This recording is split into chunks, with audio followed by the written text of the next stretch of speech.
পৃথিৱীৰ শেষ সীমালৈ যাওঁ ব'লা। যাব লাগিব পৃথিৱীৰ শেষ পথলৈ। তাৰ আগতে চাওক আকাশৰ বিচিত্ৰ শোভা। আকাশ মানেই সৌন্দৰ্য আৰু বিশালতাৰ সমাহাৰ।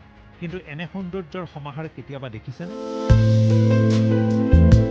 আপোনাৰ কল্পনাকো পৰাভূত কৰিব পৰা সৌন্দৰ্যৰ এই শোভা এনে এখন দেশত, যাৰ মাটিকালি ৩,৮৫,০০০ বৰ্গ কিলোমিটাৰ, জনসংখ্যা ৫৫,৫০,০০০।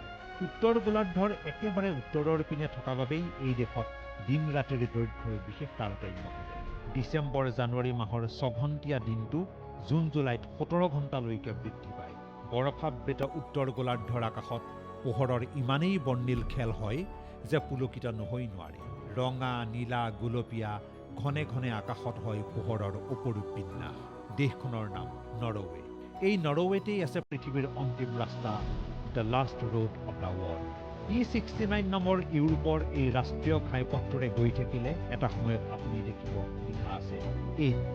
কাৰোবাক ক'ব, তেওঁ বুজাই দিব এয়াই হৈছে অন্তিম ৰাস্তা আৰু পৃথিৱীৰ শেষ সীমা।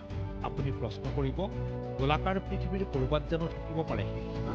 কিন্তু উত্তৰ মেৰুলৈ যোৱা ১৪ কিলোমিটাৰ এই পথৰ সঁচাকৈয়ে আছে কিয় এই? News desk, Deshbandhu.